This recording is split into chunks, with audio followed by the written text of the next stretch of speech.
ఎంత లాలనగా చెప్తున్నాడండి మాసిలామణి గారు. పిచ్చి మొక్కల్లారా, ఉన్నదంతా ఆయన పాదాల దగ్గర ఉంది, కరుణాపీఠం చేరండి, ఆయన పాదాల చరణాస్థలికి చేరండి, చరణములు పాదములు ఆయన పాదాల దగ్గరికి పదండి పదండి పదండి. ఎందుకు పోవాలయా? ఉండాల్సిందే అక్కడే ఉన్నారా పిచ్చోడా? ఏమో ఏమో ఏంది, పోయి చూడు, అడిగి చూడు. కన్నా ప్రేమను ఇమ్మని సోదరి అన్న విన్నవించగ దేవుని, కన్నా ప్రేమను ఇమ్మని సోదరి అన్న విన్నవించగ దేవుని. అన్ని ఎరిగించ అన్ని ఎరిగిన తండ్రి అన్నాను దీవించ, వన్నెకెక్కిన కొడుకున్ చెన్నుగా నోందిన, కరుణాపీఠము చేరరే దేవుని కృప చరణాస్థలిని చేరరే, కరుణాపీఠము చేరరే దేవుని కృప చరణాస్థలిని చేరరే. ప్రియమైన బిడ్డలారా, ఎన్ని చరణాలు ఉన్నాయో. అక్కడ ఏమంటున్నాడు తెలుసా?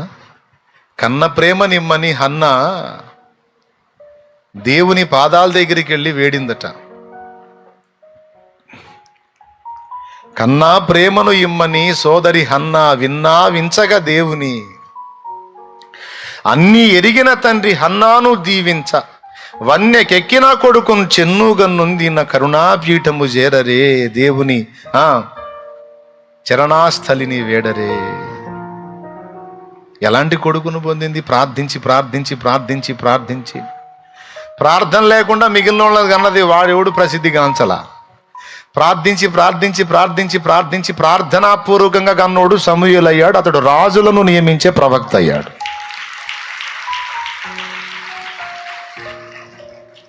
సమూయేలు లైఫ్ మొత్తంలో దోషం లేదు.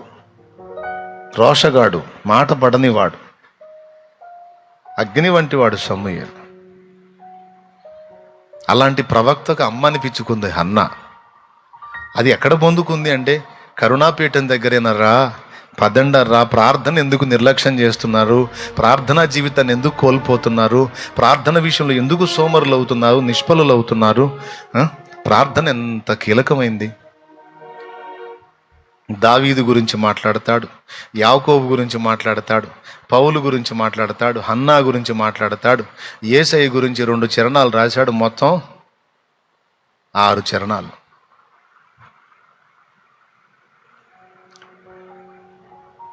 కాయమున వ్యధనోర్చుచు యోధుడు పౌలు సాయమిధరగోరుచు,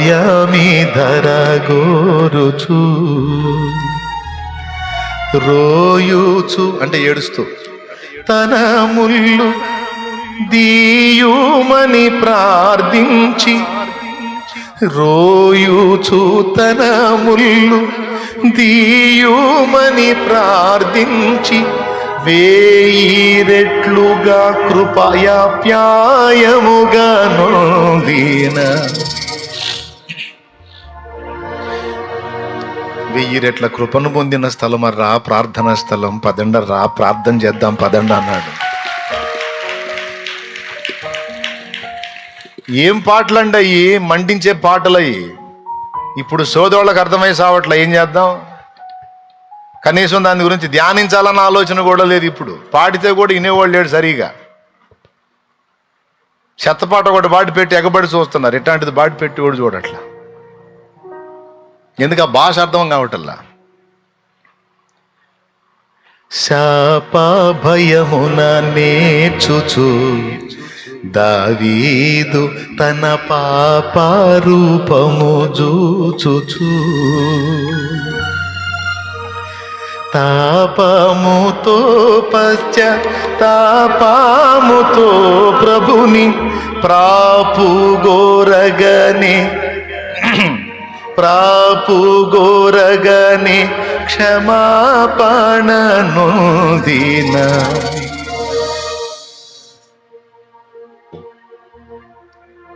ఏం పదాలు!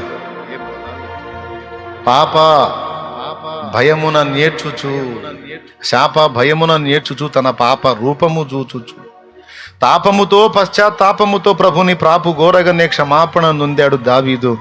రెండర్రా ప్రార్థన చేద్దాం, రండి దేవుని పాదాల దగ్గరికి పోదాం, రెండర్రా. అన్నీ ఉన్నాయి. పాపమునకు క్షమాపణ అక్కడే ఉన్నది, విజ్ఞాపనకు జవాబు అక్కడే ఉన్నది. 1000 రెట్ల కృప దొరికే స్థలం అది.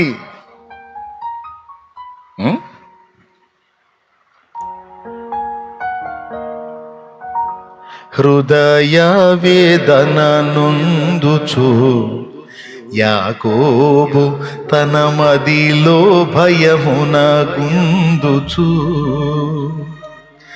వదలకుండగా ప్రభుని పదములు సంధించి.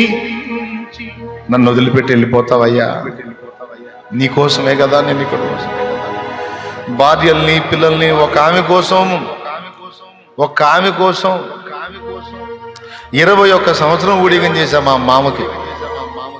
అలాంటి దాన్ని కూడా వదిలేశాగయ్యా. రాహేలు కోసం ఫస్ట్ 7 ఏళ్ళు చేశాడు, రాహేల్ని ఇస్తానని లేయాని ఇచ్చాడు. మళ్ళీ 7 ఏళ్ళు చేశాడు, రాహేల్ని ఇచ్చాడు. ఇచ్చినందుకు కృతజ్ఞతగా మళ్ళీ 7 ఏళ్ళు చేశాడు, మొత్తం 21 సంవత్సరం. రాహేలు కోసం యాకోబు వెచ్చించిన జీవితకాలం 21 సంవత్సరం. అంత ప్రేమించాడు ఆమెని. అంత ప్రేమించి పొందుకున్న భార్య రాహేలును కూడా ఏరు దాటిచ్చాడు.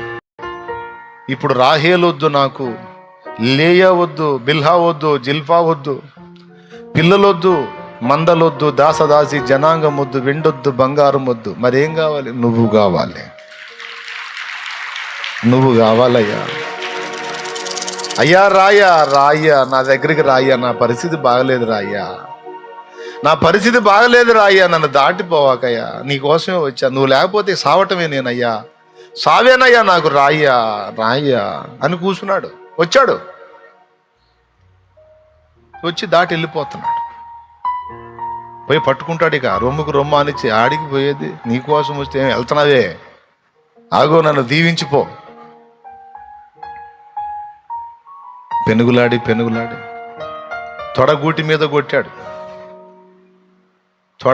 తొడగూటి మీద కొట్టినప్పుడు పాదాలు పట్టుకున్నాడు. అది హృదయ వేదన నొందుచు యాకోబు తన మదిలో భయమున గుందుచు అంటే తెలుసు, కుంటుచు. వదలకుండగా ప్రభుని పదములు సంధించి. కాళ్ళు పట్టుకున్నాడు, వదిలిపెట్ల. ఫస్ట్ రొమ్ముకు రొమ్మానిచ్చాడు, తొడగూటి మీద కొట్టాడు, కాళ్ళ దగ్గర పడ్డాడు, కాళ్ళు గట్టిగా పెనేసుకున్నాడు. నన్ను దాటిపోవద్దు, నన్ను వదిలిపెట్టిపోవద్దు. వదలకుండగా ప్రభుని పదములు సంధించి, సదయుని దీవెన ముదముగా నొందిన, సదయుని దీవెన ముదముగా నొందిన. పోనిచ్చాడు దేవుణ్ణి, పట్టుబట్టి సాధించుకున్నాడర్రా యాకోబు. ఇశ్రాయేలుగా మార్చబడ్డాడు, తరతరాల దీవెన పొందాడు, శాశ్వత కృప పొందాడు. పదండరా, ప్రార్థన గదికి పోదాం, ప్రార్థన సన్నిధికి పోదాం పదండి, ప్రార్థనకు పోదాం పదండి, ప్రార్థన చేద్దాం పదండి అని రేపాడు ప్రార్థనకి. యేసయ్య మీద 2 చరణాలు రాశాడు.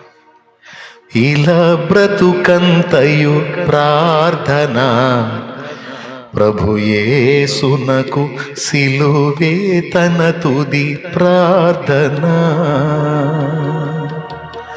సిలువ మీద కూడా ప్రార్థనే చేశాడు కదా రా అంటున్నాడు. చూడండి, ఇలా బ్రతుకంతయు ప్రార్థన, సిలువ మీద కూడా చేసిన తుది ప్రార్థన. మీకు తెలుసా, నా తండ్రి ఇంకా ప్రార్థన మానుకోలా. నా యేసయ్య ఇంకా ప్రార్థన మానుకోలా. తండ్రి కుడి పార్శ్వము నుండి ఈ రోజు కూడా మన కోసం ఆయన విజ్ఞాపన చేస్తానే ఉన్నాడు.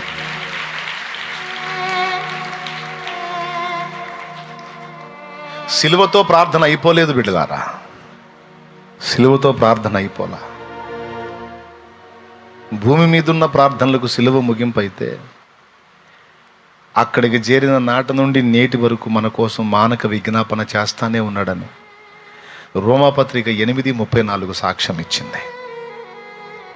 ఎప్పుడు ఆపుతాడో తెలుసా ప్రార్థన? మనందరము సిద్ధమై ఎత్తబడే మెట్టుకు సిద్ధమైనప్పుడు అప్పుడు ఆగిపోయి, అప్పుడు ఆపేసి ప్రార్థన మన కోసం దిగొస్తాడు. మనందరం సంపూర్ణ సిద్ధి పొందేంత వరకు ఆ ప్రార్థన నిర్విరామంగా కొనసాగుతూనే ఉంటుంది. భూమి మీద పరిశుద్ధాత్ముడు ప్రార్థిస్తున్నాడు, అక్కడ యేసయ్య ప్రార్థిస్తున్నాడు, విజ్ఞాపన చేస్తున్నారు. ఎందుకోసమో తెలుసా? మన కోసం.